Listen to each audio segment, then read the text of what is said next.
रात एक रहस्य। दोस्तों, आपने दूसरे पार्ट में सुना कि मैं उस भूतिया बंगले के कमरे में लेटा हुआ हूँ और मुझे प्यास लगने पर भी मैं पानी नहीं पी पा रहा। तो आइए आगे जानते हैं। अगर मैं पानी पीने के लिए उठा और उसी वक्त वो पिशाच आ गया तो मेरे जिस्म के हजारों चीथड़े चीथड़े कर देगा।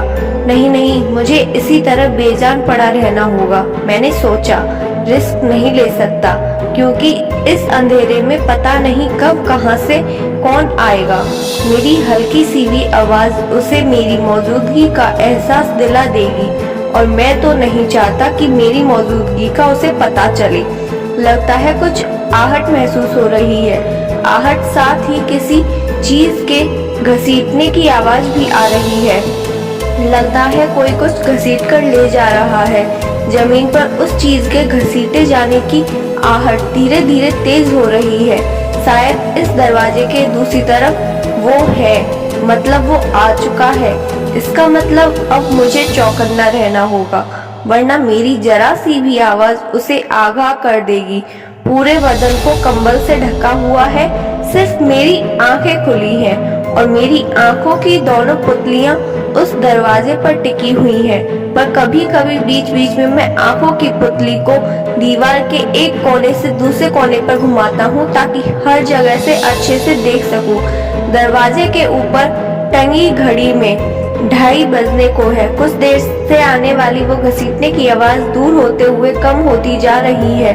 अब आवाज पूरी तरह से बंद हो चुकी है। अब दोबारा एक गहरा जानलेवा सन्नाटा चारों ओर फैला है, और दोबारा मुझे उस घड़ी के कांटों की आवाज बिल्कुल साफ सुनाई दे रही है। वो घड़ी भी मुझे किसी टाइम बम की तरह लग रही है। पता नहीं कब कहां से फट जाए और मेरे जिस्म के चीथड़े चीथड़े कर दे। इस अंधेरे में तो साफ साफ नजर नहीं आ रहा, लेकिन क्या दरवाजे के ऊपर की होल है?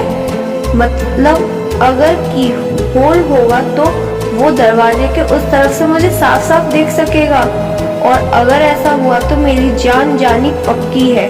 भगवान से हाथ जोड़कर विनती करता हूँ कि दरवाजे के ऊपर कोई भी की होल ना हो, लेकिन उसे की होल की क्या जरूरत? वो जब चाहे जैसे चाहे जहां से भी इस कमरे के भीतर आ सकता है। जैसे मेरे दोस्त विनीत ने उस दिन बताया था, मैं विनीत के घर था।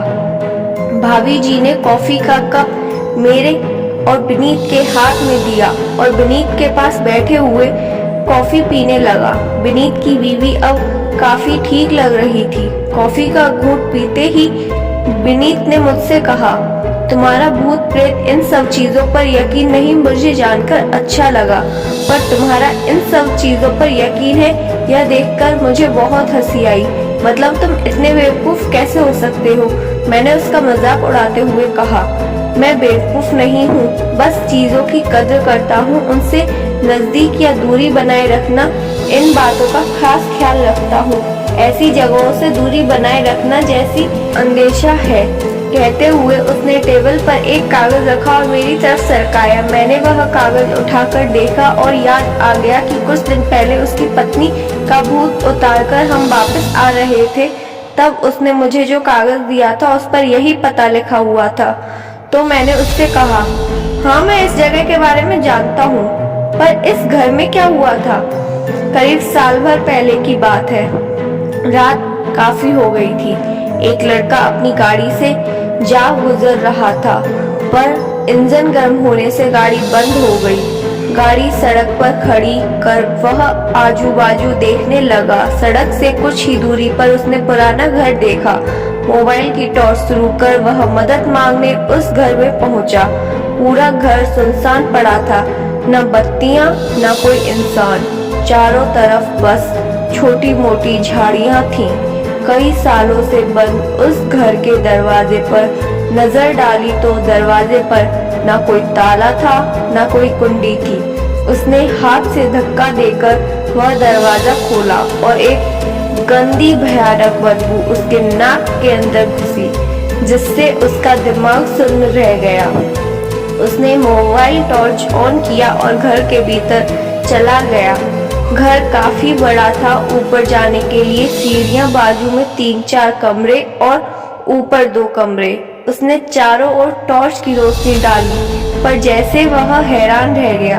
घर के भीतर की सामान जैसे का तैसा पड़ा हुआ था। पुराने जमाने की टीवी, लकड़ी की अलमारी, लकड़ी के टेबल, सोफा, छत पर लटका रोशनदान, दीवारों पर लगी कुछ अनजान तस्वीरें, रंग उड़ी दीवारें, सब कुछ काफी हैरान करने वाला था। लग रहा था घर के लोग सारा सामान वैसा ही छोड़कर चले गए थे।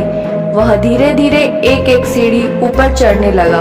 ऊपर जाने वाली सीढ़ियों पर लगी लकड़ियां काफी पुरानी और कमजोर हो गई थीं। उसकी वजह से पैर रखते ही कर कर जैसी आवाजें उस घर के भीतर फैले वीराने सन्नाटे में काफी डरावनी लग रही थी। वह सीढ़ियों से चढ़कर ऊपर पहुंचा ही था कि तभी घर के मेन दरवाजे पर किसी ने दस्तक दी।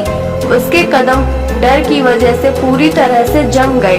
उसने पीछे मुड़कर दरवाजे की तरफ देखा तो दरवाजा बंद हो चुका था और बाहर से कोई दस्तक दे रहा था। कौन था उस दरवाजे पर? किसने दस्तक दी? क्या वो लड़का जिंदा बाहर आ पाएगा? जानने के लिए सुनते रहिए और बने रहिए हमारे चैनल के साथ। Thank you.